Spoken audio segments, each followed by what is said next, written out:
राधा वल्लभ श्री हरिवंश।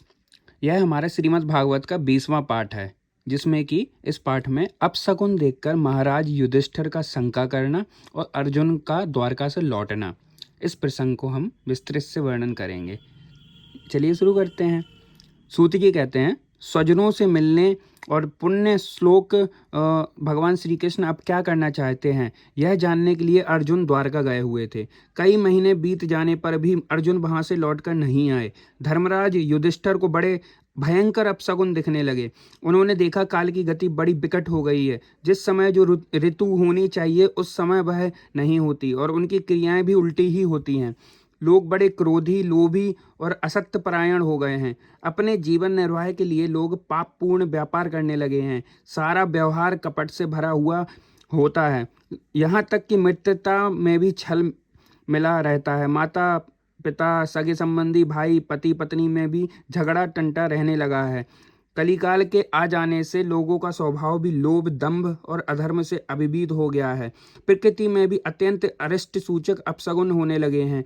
यह सब देखकर युधिष्ठिर ने अपने छोटे भाई भीमसेन से कहा भीमसेन, अर्जुन को हमने द्वारका इसलिए भेजा था कि वहां जाकर पुण्य श्लोक भगवान श्री कृष्ण क्या कर रहे हैं इसका पता लगाएं और संबंधियों से मिल भी आए। तब से 7 महीने बीत गए, किंतु तुम्हारे छोटे भाई अब तक नहीं लौट रहे हैं। मैं ठीक ठीक यह नहीं समझ पाता हूँ कि उनके न आने का क्या कारण है।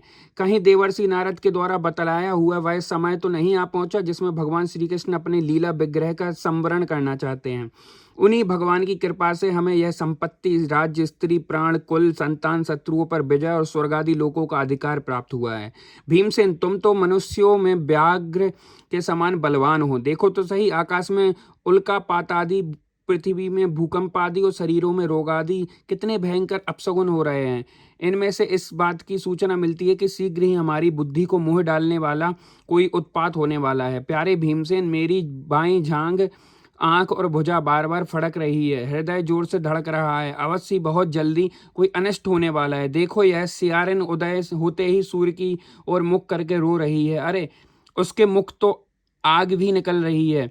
यह कुत्ता बिल्कुल निर्भय सा होकर मेरी ओर देखकर चिल्ला रहा है। भीमसेन, गौ आदि अच्छे पशु मुझे अपने बाएं करके जाते हैं और गधे आदि बुरे पशु मुझे अपने दाहिने कर देते हैं। मेरे घोड़े आदि वाहन मुझे रोते हुए दिखाई देते हैं। यह मृत्यु का दूत पेड़ुखी उल्लू और उसका प्रति पक्षी कौवा रात को अपने कर्ण कठोर शब्दों से मेरे मन को कपाते हुए विश्व को सूना कर देना चाहता है। दिशाएं धुंधली हो गई हैं। सूर्य और चंद्रमा के चारों ओर बार बार मंडल बैठते हैं और यह पृथ्वी पहाड़ों के साथ कांप उठती है। बादल बड़े जोर जोर से गरजते हैं और जहां तहां बिजली भी गिरती ही रहती है। शरीर को छेदने वाली एवं धूली वर्षा से अंधकार फैलाने वाली आंधी चलने लगी है।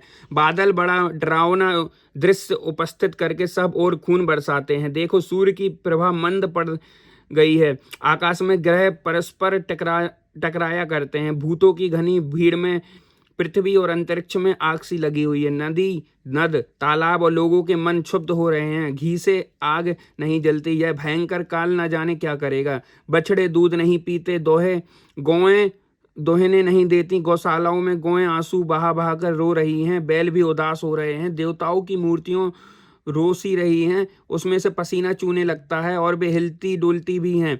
भाई, ये देश, गांव, शहर, बगीचे, खाने और आश्रम श्रीहीन और आनंद रहित हो रहे हैं। पता नहीं ये हमारे किस दुख की सूचना दे रहे हैं। इन बड़े बड़े उत्पातों को देखकर मैं तो ऐसा समझता हूँ कि निश्चय ही यह भाग्यहीना भूमि भगवान के उन चरण कमलों से, जिनका सौंदर्य तथा जिनके ध्वजा, वज्र, अकंसंक आदि विलक्षण चिन्ह और किसी में भी कभी नहीं है, रहित हो गई है।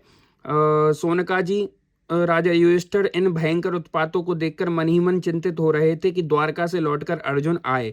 युधिष्ठिर ने देखा अर्जुन इतने आतुर हो रहे हैं कि जितने पहले कभी नहीं देखे गए थे। मोह लटका हुआ है, कमल सरी के नेत्रों से आंसू बह रहे हैं, शरीर में बिल्कुल कांति नहीं है। उनको इस रूप में अपने चरणों में पड़ा देखकर युधिष्ठिर घबरा गए। देवर्षि नारद की बातें याद करके उन्होंने सुहद्रों के सामने ही अर्जुन से पूछा। युधिष्ठिर ने कहा, भाई, द्वारकापुरी में हमारे स्वजन संबंधी मधु, भोज, दसारह, आरह, सातवत, अंधक, वृष्णिवंशी यादव कुशल में तो है ना? हमारे माननीय नाना सूरसेन जी प्रसन्न हैं। अपने छोटे भाई सहित मामा वहाँ वसुदेव जी तो कुशल पूर्वक है ना, उनकी पत्नियां हमारी मामी देवकी आदि सातों बहनें अपनी पुत्रों और बहुओं के साथ आनंद से तो है ना। जिनका पुत्र कंस बड़ा ही दुष्ट था, वे राजा उग्रसेन अपने छोटे भाई देवक के साथ जीवित तो है ना। हृदय के उनके पुत्र कृतवर्मा, अक्रूर, जयंत, गद, सारण तथा शत्रुजित आदि यादव वीर सकुशल तो है ना। यादवों के प्रभु बलराम जी तो आनंद में है ना। विष्णु वंशी के सर्वश्रेष्ठ महारथी प्रघुम्न सुख से तो है ना। युद्ध में बड़ी फुर्तीली दिखलाने वाले भगवान अनिरुद्ध आनंद से तो है ना। सुसेन, चारुदेष्ण, जाम्बती नंदन सांब और अपने पुत्रों के सहित ऋषभ आदि भगवान श्री कृष्ण के अन्य सभी पुत्र भी प्रसन्न है ना।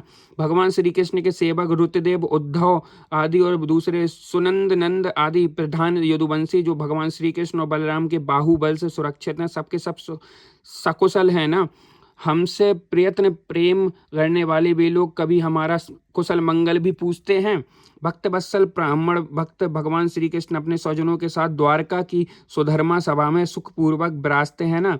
वे आदि पुरुष बलराम जी के साथ संसार के परम मंगल, परम कल्याण और उन्नति के लिए यदुवंश रूप क्षीर सागर में विराजमान है। उन्हीं के बाहुबल से सुरक्षित द्वारकापुरी में यदुवंशी लोग सारे संसार के द्वारा सम्मानित होकर बड़े आनंद से विष्णु भगवान के पार्षदों के समान विहार कर रहे हैं। सत्यभामा आदि 16,000 रानियां प्रधान रूप से उनके चरण कमलों की सेवा में ही रत रहकर उनके द्वारा युद्ध में इंद्रादि देवताओं को भी हराकर इंद्राणी के भोग योग्य तथा उन्हीं के भी अभीष्ट परिजातादि वस्तुओं का उपभोग करती हैं।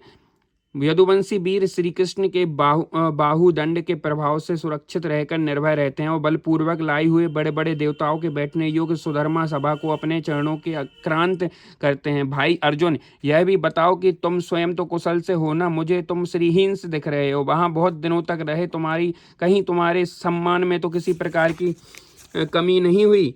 किसी ने तुम्हारा अमंगल तो नहीं किया कर दिया?